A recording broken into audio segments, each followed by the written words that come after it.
Assalamualaikum warahmatullahi wabarakatuh. Selamat siang, selamat berjumpa kembali bersama saya Ribu Tahadi di perjalanan Halo Kota Batik. Hanya di sini di FM 91,2 Radio Kota Batik Jus Interaktif Solutif. Ya, cuacanya di Kota Pekalongan basah ya. Nah, semoga aja ini akan menjadikan Anda semakin bersemangat untuk menjalani aktivitas Anda siang hari ini ya. Setelah istirahat ya pastinya. Iya kan, sudah diisi. Yang sudah makan siang otomatis kan sudah diisi energi baru dan otomatis ya harapannya sih semakin berenergi, semakin bersemangat untuk menyelesaikan berbagai macam tugas-tugas yang sedang atau mungkin masih menanti untuk untuk dikerjakan gitu ya. Nah, sambil menemani Anda di siang hari ini ya, saya Ribut Ahmadi kembali hadir untuk Anda.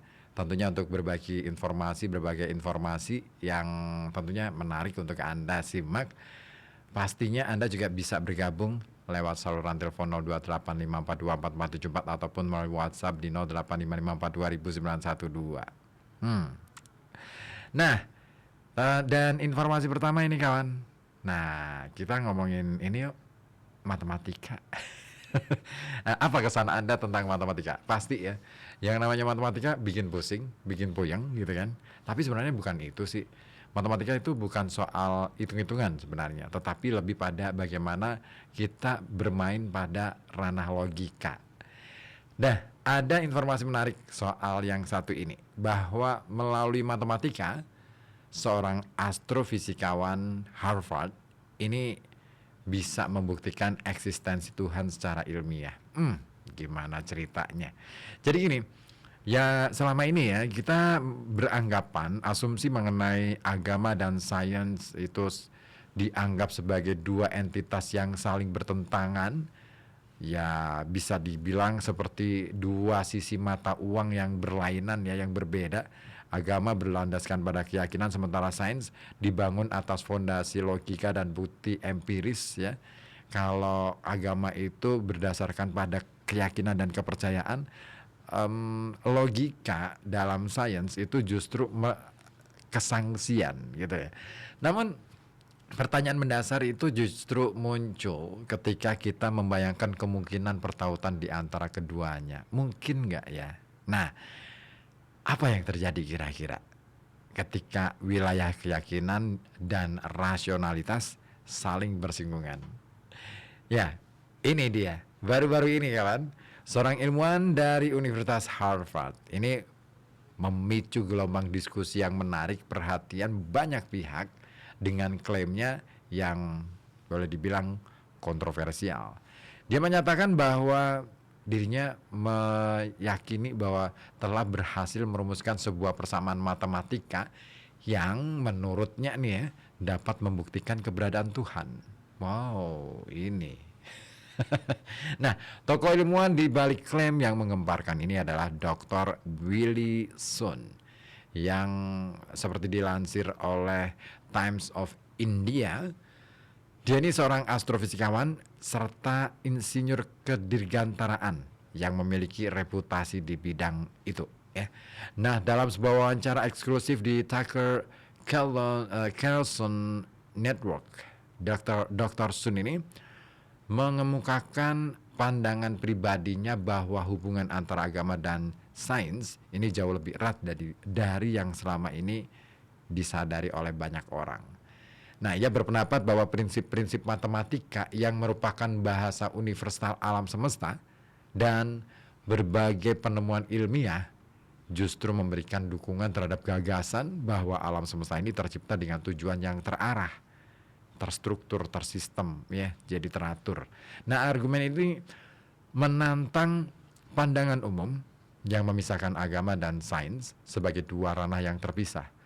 Nah, untuk memperkuat argumentasinya, Dr. Sun kemudian mengambil inspirasi dari karya seorang fisikawan terkemuka asal Inggris yaitu Paul Dirac ya. Dan Dirac ini dikenal karena keberhasilannya dalam memprediksi secara ilmiah, secara matematis ya, keberadaan antimateri, khususnya positron yang merupakan pasangan elektron. Wah, ini ada elemen baru lagi nih ya dalam atom nih. Nah, prediksi revolusioner ini Dirac ini sampaikan pada tahun 1928. Jadi berarti berapa tahun yang lalu ya? Hampir 100 tahun ya. Benar ya? Hampir 100 tahun kurangi 3 berarti 97 tahun ya. Nah, namun perlu waktu beberapa tahun sebelum prediksi tersebut terkonfirmasi secara eksperimental. Nah, pada tahun 1932 Carl Anderson ini berhasil menemukan positron dan membuktikan kebenaran perhitungan matematis Dirac. Nah, bagi Dr. Sun, kejadian ini bukanlah sekadar kebetulan semata dan dia melihatnya sebagai sebuah contoh nyata bagaimana matematika itu ternyata memiliki kekuatan yang dahsyat menurut dia ya untuk mengungkap kebenaran-kebenaran fundamental tentang alam semesta bahkan sebelum kebenaran tersebut dapat diamati secara langsung melalui eksperimen. Dan gara-gara itu dia berpendapat bahwa momen-momen seperti ini memberikan petunjuk tentang adanya tatanan yang lebih dalam di alam semesta, sebuah tatanan yang mungkin tidak dapat dijelaskan sepenuhnya hanya dengan pendekatan sains konvensional. Lalu lebih lanjut ya, Dr. Sun juga menyinggung misteri yang masih menyelimuti geometri matematika, terutama konsep kompleks ya, mengenai kelengkungan tertutup dalam ruang waktu yang tidak dipengaruhi oleh gravitasi. Wah. Nah, konsep-konsep ini kawan yang dianggap sebagai anomali dan berpotensi mengganggu pemahaman kita yang mapan tentang alam semesta, ini masih relatif jarang dibahas dalam wacana ilmiah populer. Ya, meskipun Dr. Sun ini tidak secara spesifik menyebutkan contoh-contoh dari fisika teoretis untuk mendukung klaimnya, sebenarnya terdapat beberapa teori yang mengeksplorasi ide-ide serupa yang secara tidak langsung ini ya dapat memperkuat argumentasinya. Nah, sebagai contoh, kita dapat merujuk pada karya Hermann Weyl tentang kelengkungan ruang waktu.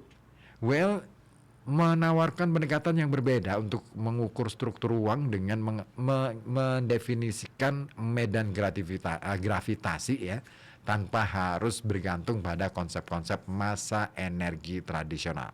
Nah, teori lain yang boleh dibilang cukup relevan adalah geometrodinamika yang sempat dikembangkan oleh John Archibald Wheeler. Nah, Wheeler ini berteori bahwa seluruh fenomena fisik di alam semesta dapat dijelaskan melalui geometri ruang waktu itu sendiri. Teori ini menyeratkan bahwa ruang waktu yang melengkung mungkin dapat eksis bahkan tanpa keberadaan sumber massa energi konvensional. Nah, selain itu, solusi dari William de Sitter ya terhadap persamaan medan Einstein ini menggambarkan kemungkinan adanya alam semesta di mana kelengkungan ruang waktu ini didorong oleh konstanta kosmologis bukan oleh materi. Nah, konsep-konsep fisika teoritis yang kompleks ini meskipun tidak secara eksplisit disebutkan Dr. Sun dalam wawancaranya, justru memberikan dukungan implisit terhadap argumen yang ia kemukakan. Nah, argumen tersebut menyatakan bahwa terdapat aspek-aspek tertentu di alam semesta yang mungkin berada di luar jangkauan penjelasan sains konvensional, setidaknya untuk saat ini. Nah, Dr. Sun juga menyimpulkan pandangannya dengan pernyataan yang cukup reflektif. Dia katakan begini, terkadang kita harus menundukkan kepala dan menarik napas dalam-dalam. Mungkin beberapa kekuatan yang selalu hadir akan menerangi hidup kita. Tuhan telah memberi kita cahaya. Yang perlu kita lakukan hanyalah mengikutinya. Nah, selain pandangannya yang cukup radikal tentang hubungan antara Tuhan dan sains, Dr. Sun juga menjadi sorotan media karena sikapnya yang kontroversial terkait isu pengurangan emisi CO2 atau karbon dioksida ya.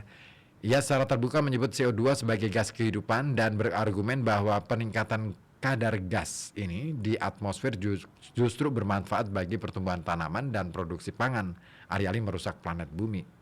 Nah, pandangan ini tentu saja bertentangan secara diametral dengan konsensus ilmiah arus utama yang secara luas ini mendukung gagasan bahwa aktivitas manusia, terutama pembakaran bahan bakar fosil ya, adalah pendorong utama perubahan iklim global.